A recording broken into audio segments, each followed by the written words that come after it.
Buenas tardes, somos el equipo 4 y vamos a presentar lo que es la evidencia de aprendizaje de la etapa 1, que es sobre el principio de Pascal y Arquímedes haciendo el uso de simuladores. En la primera parte de la evidencia era realizar unos problemas del principio de Pascal usando el simulador. Para ambos realizamos este procedimiento donde como datos de primero teníamos radio 1 es igual 30, radio 2 es igual 50 y F1 es igual 230.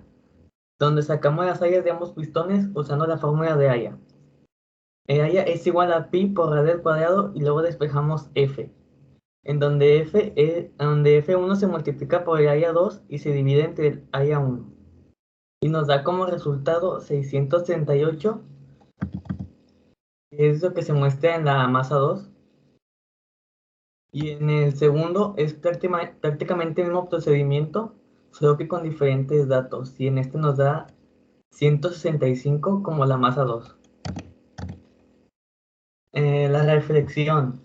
Bueno, en el uso de un simulador como una herramienta para ayudarnos a resolver los diferentes problemas, nos resulta bastante útil ya que al ingresar los datos nos dice si los pistones están en equilibrio o no. Las ventajas de usar el simulador. Facilita la comprensión de los procesos debido a la simplicidad con la cual los expone. Presenta una mayor seguridad respecto a la que podría ofrecer un modelo físico. Desventajas.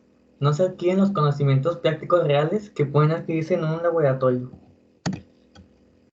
Principio de Arquímedes.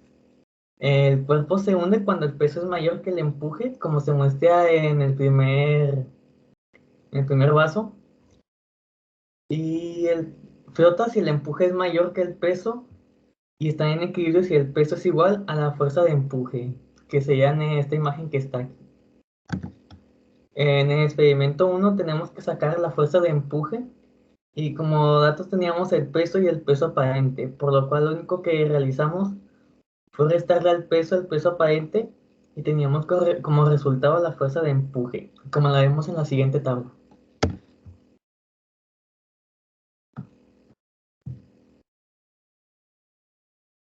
Y está el experimento 2 de principio de Arquímedes, el que nos dice, las esferas de la figura están fabricadas con el mismo material, pero cada una de ellas tiene distinto volumen. Anota su peso, el cual ya lo notamos que está ahí.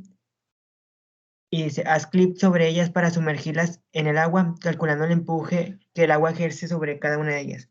Bueno, aplicando las fórmulas en el peso de la esfera 1, obtuvimos que es 0.4, en el peso aparente es 0.3 y en el empuje es 0.1.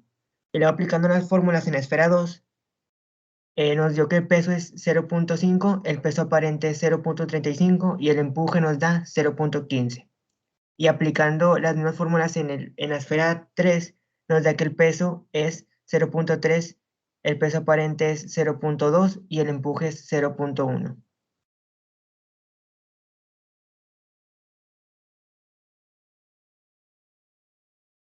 En el experimento 3 nos dice, los cuerpos que pueden de los dinamómetros están fabricados por el mismo material y tienen un mismo volumen, 10 centímetros al cubo. Determina el empuje del agua que ejerce sobre cada cuerpo. Bueno, aquí también se hizo casi lo mismo que pues, experimento pasado. Se aplicaban las fórmulas en cada una de las esferas. En la primera nos dio que el peso es 0.4, el peso aparente es 0.3 y el empuje nos da que es 0.1. En el cubo que está ahí en el simulador, en el ejercicio 2 de la tabla, nos da que el peso es 0.4, el peso aparente es 0.3 y el empuje es 0.1. Y en el último, en el 3, nos da que el peso es 0.4, el peso aparente es 0.3 y el empuje es 0.1. Como vemos, todos tienen el mismo peso aparente y el empuje.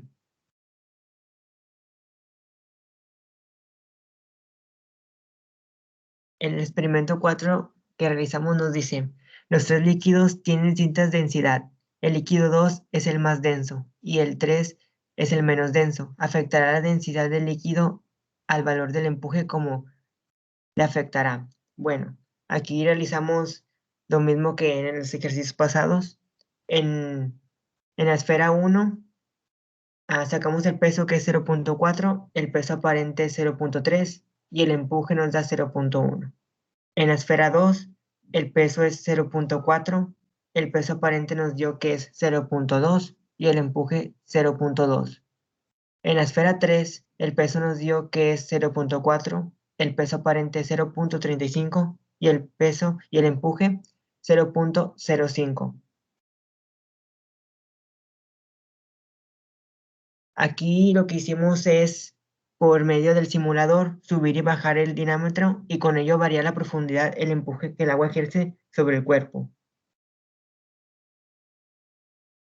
Con ello, llegamos a la conclusión de, para responder a esta cuestión, se debe comparar el peso real del objeto con la fuerza de empuje del agua y decidirlo con base a los criterios de la flotación de los cuerpos.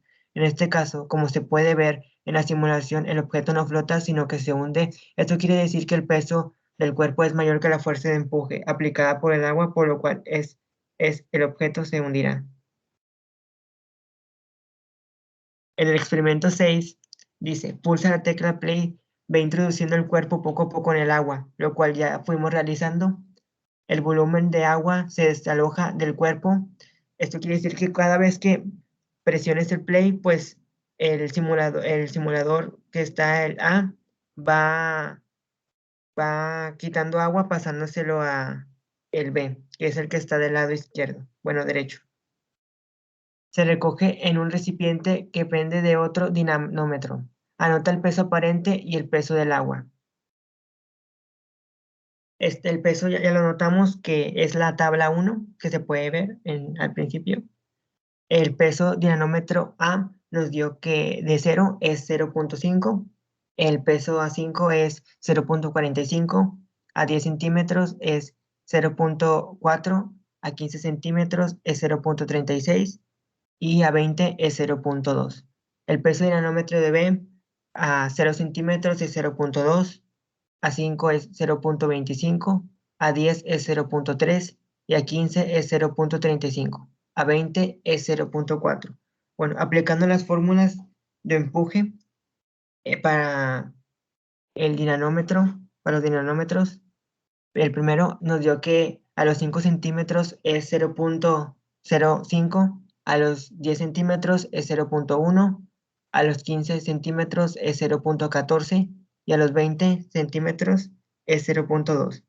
El peso desalojado del agua que nos da el peso dinamómetro B fue de 0, a los 5 centímetros fue de 0.25, a los 10 centímetros es 0.3 y a los 15 centímetros es 0.35 y a los 20 0.4.